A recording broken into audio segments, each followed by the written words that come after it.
এক আইপিএস অফিসারের কাহিনী। এক আইপিএস অফিসারের গাড়ির সামনে হঠাৎ এক বৃদ্ধা ভিখারিনী এসে খাবার চাইতে শুরু করলেন। সেই ভিখারিনী আসলে তার নিজের গর্ভধারিণী মা ছিলেন। তারপর কি হলো বন্ধুরা? জীবন কখনো কখনো এমন মোড় নিয়ে আসে যেখানে মানুষের সাহস ও আবেগের আসল পরীক্ষা হয়। আজকের গল্পটি এমন এক ছেলের যে জীবনের কঠিনতম পরিস্থিতির মোকাবিলা করেও হার মানেনি। এটি অমিত শর্মার কাহিনী। এমন এক শিশু যাকে ছোটবেলাতেই মায়ের থেকে বিচ্ছিন্ন হতে হয়েছিল, অনাথ আশ্রমে বড় হতে হয়েছিল এবং পরিস্থিতির সাথে লড়তে লড়তে সে একজন কড়া ও সৎ আইপিএস অফিসার হয়ে উঠেছিল। কিন্তু গল্পটি এখানেই শেষ নয়। ভাগ্যের এক এমন খেলা হলো যে যখন অমিত নিজের কর্তব্যে নিযুক্ত ছিল, তখনই রাস্তার ধারে সে এক বৃদ্ধা মহিলাকে দেখতে পেল। সেই মহিলা তার জীবনের সাথে গভীরভাবে জড়িয়েছিলেন, কিন্তু অমিত সে বিষয়ে অবগত ছিল না। তবে কে ছিলেন সেই মহিলা? কেন তিনি অমিতকে বেটা বলে ডাকলেন? সেই যন্ত্রণাদায়ক বিচ্ছেদেও পেছনের সত্যই বা কী ছিল? এই গল্পে আপনারা পাবেন এক ছেলের লড়াই, এক মায়ের মমতা এবং সেই পরিস্থিতির ছবি যা যে কোনো মানুষকে ভেতর থেকে ভেঙে দিতে পারে। কিন্তু অমিতের মতো মানুষরা সেগুলো জয় করে দৃষ্টান্ত হয়ে দাঁড়ান। লখনৌরের এক ছোট মহল্লায় বাস করা রমেশ শর্মার পরিবার অত্যন্ত সুখী ছিল। রমেশ প্রতিদিন সকালে দিনমজুরির কাজে বেরিয়ে যেত এবং তার স্ত্রী সবিতা দেবী বাড়িতে থেকে 4 সন্তানের দেখাশোনা করতেন। তাদের বড় ছেলের নাম ছিল অমিত শর্মা, যার বয়স ছিল মাত্র 7.5 বছর। অমিত ছাড়াও সবিতার আরও 3টি ছোট সন্তান ছিল, পূজা, মনোজ এবং সবার ছোট গুড্ডু, যে তখন সবিতার কোলে মাত্র 6 মাসের ছিল। রমেশ সাধারণ মজুর হলেও তার পরিবারে আনন্দ ও ভালোবাসার কোনো অভাব ছিল না। সে তার হাড়ভাঙা খাটুনির উপার্জনে পরিবারের অভাব মেটাত এবং সন্তানদের মুখে হাসি দেখে তার সব ক্লান্তি দূর হয়ে যেত। সবিতা দেবীও একজন আদর্শ গৃহিণী ছিলেন, যিনি ভালোবাসায় ঘর সাজিয়ে রাখতেন। বলা হয় যে জীবনের প্রতিটি সুন্দর সফরের পেছনে কিছু অদেখা মোড় লুকিয়ে থাকে। রমেশের পরিবারের সাথেও তেমনটাই ঘটল। একদিন যখন রমেশ প্রতিদিনের মতো কাজে গিয়েছিল, তখনই সে এক ভয়াবহ সড়ক দুর্ঘটনার শিকার হল। এক দ্রুতগামী ট্রাক রমেশকে ধাক্কা মারে। তাকে দ্রুত হাসপাতালে নিয়ে যাওয়া হলো, কিন্তু ভাগ্য সহায় ছিল না এবং হাসপাতালে পৌঁছনোর আগেই রমেশ শেষ নিঃশ্বাস ত্যাগ করল। যখন এই দুঃখজনক খবর সবিতা দেবীর কাছে পৌঁছালো, তখন তার পৃথিবী যেন লণ্ডভণ্ড হয়ে গেল। সে অঝরে কাঁদতে লাগল। পাড়া প্রতিবেশীরা তাকে সান্ত্বনা দিতে এলেও কেউ তার ভাঙা মন জোড়া লাগাতে পারল না। রমেশের শেষকৃত্য সম্পন্ন হল এবং কয়েকদিন শোকসভাও চলল। কিন্তু সময় তো কারো জন্য থেমে থাকে না। ধীরে ধীরে প্রতিবেশীরা নিজ নিজ জীবনে ব্যস্ত হয়ে পড়ল, কিন্তু সবিতা দেবীর জন্য সময় যেন থমকে গিয়েছিল। তার কাঁধে এখন 4 ছোট সন্তানের দায়িত্ব ছিল। রমেশ চলে যাওয়ার পর কিছুদিন প্রতিবেশীরা সাহায্য করলেও সময়ের সাথে সেই সাহায্য বন্ধ হয়ে গেল। ঘরে খাবারের অভাব দেখা দিল। সন্তানদের ক্ষুধার্ত মুখ দেখে সবিতা দেবীর বুক ফেটে যেত। এখন সে বুঝতে পারল যে তাকে নিজেকেই কিছু করতে হবে। স্বামী রমেশ শর্মার মৃত্যুর পর সবিতা দেবীর জীবন অন্ধকারে ডুবে গিয়েছিল। 4 ছোট ছোট বাচ্চার সাথে একা মায়ের জন্য জীবনের প্রতিটি দিন এক নতুন চ্যালেঞ্জ হয়ে দাঁড়াল। সবিতা হার মানল না এবং বাচ্চাদের জন্য অন্যের বাড়িতে কাজ করার সিদ্ধান্ত নিল। সে ভোরে উঠে অনেক বাড়িতে ঝাড়ু পোছা এবং বাসন মাজার কাজ করতে যেত। কিন্তু সমস্যা ছিল যে সবিতার কাছে 6 মাসের এক শিশু গুড্ডু ছিল, যাকে সে বাড়িতে একা ফেলে রেখে যেতে পারত না। অন্য 3 সন্তান অমিত, পূজা ও মনোজও এত ছোট ছিল যে তারা নিজের খেয়াল রাখতে পারত না। বাধ্য হয়ে সবিতা কখনো কখনো গুড্ডুকে কাজে সাথে নিয়ে যেত এবং বাকি সন্তানদের ঘরে আটকে রেখে যেত। কিন্তু এই ব্যবস্থা বেশিদিন চলল না। কাজের সময় বাচ্চাদের চিন্তায় সবিতা ঠিকমতো কাজ করতে পারত না। তার ক্লান্ত চোখ আর দুর্বল শরীর দেখে মানুষজন তাকে ধীরে ধীরে কাজ থেকে ছাড়িয়ে দিতে শুরু করল। এখন সবিতার কাছে না ছিল কাজ, না ছিল ঘরে এক দানা খাবার। তার বাচ্চারা খিদের জ্বালায় কাঁদতে কাঁদতে রুটি চাইত, কিন্তু সে তাদের খালি থালা দেখে শুধু কাঁদত। সে দেয়ালের সাথে মাথা ঠেকিয়ে নিজেকে প্রশ্ন করত, আমি কি একজন ভালো মা? দিনরাত খিদের যন্ত্রণায় বাচ্চাদের কান্নার আওয়াজ সবিতার মন ভেঙে চুরমার করে দিত।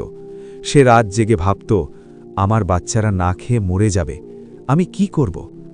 একদিন যখন বাচ্চারা 2 দিন ধরে কিছু খায়নি এবং তাদের চোখে ক্লান্তি ও ব্যথা স্পষ্ট ফুটে উঠেছিল, তখন সবিতা বুকে পাথর চাপা দিয়ে এক কঠিন সিদ্ধান্ত নিল। সে ভাবল, আমি আমার বাচ্চাদের অনাথ আশ্রমে ছেড়ে দেব, যাতে তারা না খেয়ে না মরে, সেখানে অন্তত তারা খাবার তো পাবে। এই সিদ্ধান্ত নেওয়া সবিতার জন্য সহজ ছিল না। সে তার সন্তানদের কোলে তুলে নিয়ে চোখে জল নিয়ে এক অনাথ আশ্রমে, স্নেহ বালাশ্রয় গৃহ গেল। অনাথ আশ্রমের দরজায় পৌঁছে সবিতা এক মুহূর্তের জন্য থেমে গেল। তার হাত কাঁপছিল, বুক ধড়ফড় করছিল। সে নিষ্পাপ চোখের দিকে তাকাচ্ছিল, যারা তাকে বিশ্বাস ভরে দেখছিল। অবশেষে সে দরজায় কড়া নাড়ল। আশ্রমের কর্মীরা বাইরে এলেন। সবিতা অঝরে কাঁদতে কাঁদতে কাঁপানো গলায় তার কাহিনী শোনাল। আমি এই অবোধ শিশুদের পালতে অক্ষম, এদের আপনাদের আশ্রমে রেখে দিন, অন্তত এখানে এদের খিদের জ্বালায় ছটপট করতে হবে না। আশ্রমের লোকজন তার অবস্থা দেখে আবেগপ্রবণ হয়ে পড়লেন। তারা বাচ্চাদের ভেতরে ডাকলেন। সবিতা এক এক করে সন্তানদের জড়িয়ে ধরল, তাদের কপালে চুমু খেল এবং কানে কানে ফিসফিস করে বলল, মা তোদের খুব ভালোবাসে, কিন্তু পরিস্থিতির কাছে হেরে গেল। অমিত যে এখন কিছুটা বড় হয়েছিল, সে তার মায়ের চোখে জল দেখছিল।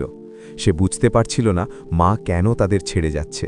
সে মায়ের আঁচল ধরে বলল, মা, আমাকে ছেড়ে যেও না, আমি না খেয়ে থাকব, কিন্তু তোমাকে ছাড়া থাকব না। সবিতার আত্মা কেঁপে উঠল, চোখের জল ধারা হয়ে বইতে লাগল। কিন্তু পরিস্থিতি এতই কঠোর ছিল যে বাধ্য হয়ে তাকে সন্তানদের ছেড়ে যেতে হলো। সে বাচ্চাদের থেকে দূরে পা বাড়াল।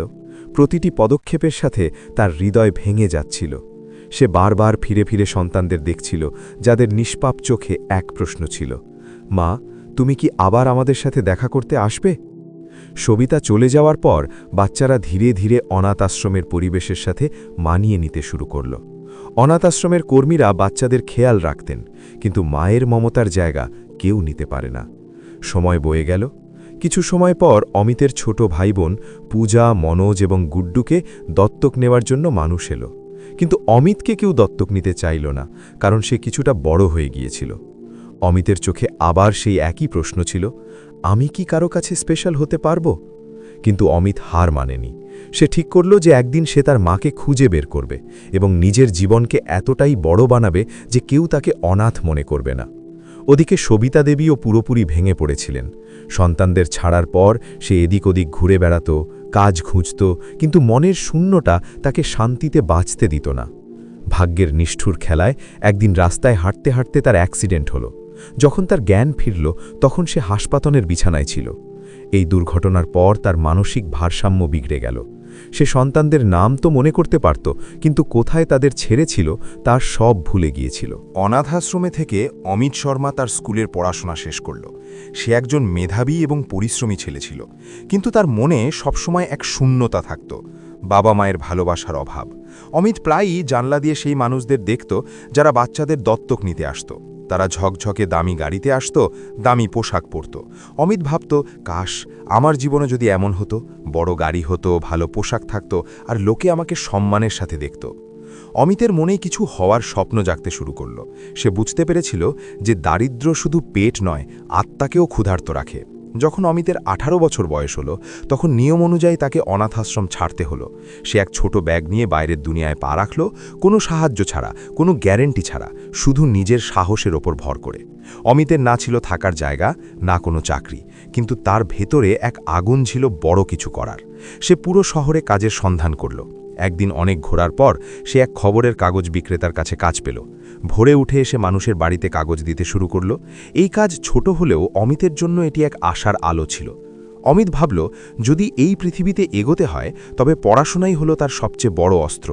কাগজ বিক্রি করে যে টাকা পেত, তা দিয়ে অভাব মেটাত এবং বাকিটা পড়াশোনার জন্য জমাত।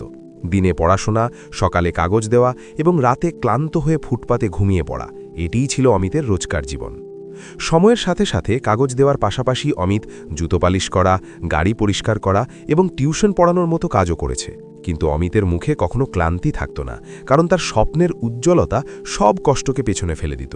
অমিত এক ছোট কলেজে ভর্তি হলো এবং গ্র্যাজুয়েশন শুরু করল। গ্র্যাজুয়েশন শেষ করার পর তার মনে বারবার এক প্রশ্ন আসত, এখন এরপর কি? একদিন খবরের কাগজে সে একটি খবর দেখল যে ইউপিএসসি পরীক্ষায় এক গরিব কৃষকের ছেলে আইপিএস হয়েছে। অমিতের মনে বিদ্যুৎ খেলে গেল। সে ভাবল, ও যদি পারে তবে আমি কেন নয়?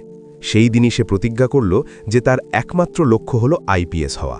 বই কেনার টাকা ছিল না বলে সে পাবলিক লাইব্রেরিতে গিয়ে ঘন্টার পর ঘন্টা পড়াশোনা করত। যেখানে অন্যদের গাইডেন্স ও কোচিং ছিল, অমিতের কাছে ছিল শুধু আত্মবিশ্বাস। অনেক বছরের কঠোর পরিশ্রম, খিদে ও ঘুমের কুরবানি এবং অসংখ্য চোখের জলের পর অবশেষে সে ইউপিএসসি ফর্ম ফিল আপ করল। পরীক্ষার দিন তার কাছে ভালো পোশাক ছিল না, শুধু একটি পুরনো ব্যাগ যাতে তার স্বপ্নগুলো বন্ধ ছিল। পরিশ্রম কখনো বৃথা যায় না এবং অমিত প্রথম প্রচেষ্টাতেই ইউপিএসসি পরীক্ষায় সফল হল। রেজাল্ট আসতেই অমিত অঝরে কাঁদতে লাগল। এই জয় শুধু পরীক্ষার জয় ছিল না, এটি ছিল সেই ক্ষুধার্ত পেটের, ফুটপাতে কাটানো রাতের এবং নীরবে ঝরানো চোখের জলের জয়। এরপর এলো ইউপিএসসি ইন্টারভিউ। অমিত নিজেকে তৈরি করল, কিন্তু তার আর্থিক অবস্থা তখনও একই রকম ছিল। তার কাছে পরার মতো দামি পোশাক ছিল না। সে এক সাধারণ সাদা শার্ট এবং সাধারণ প্যান্ট ইস্ত্রি করে পড়ে গেল। জুতোও সেই পুরনোগুলোই পালিশ করে নিল। ইন্টারভিউ কক্ষে ঢোকার পর এক ইন্টারভিউয়ার তার সাধারণ পোশাক দেখে তাকে নিজের সম্পর্কে বলতে বললেন। অমিত দরাজ গলায় তার অনাথ আশ্রমের গল্প, খবরের কাগজ বিক্রি আর জুতো পালিশের কাহিনী শোনাল। তার গল্প শুনে সবাই অবাক হয়ে গেলেন। তারা বললেন, অমিত, তোমার কাহিনী অত্যন্ত অনুপ্রেরণামূলক।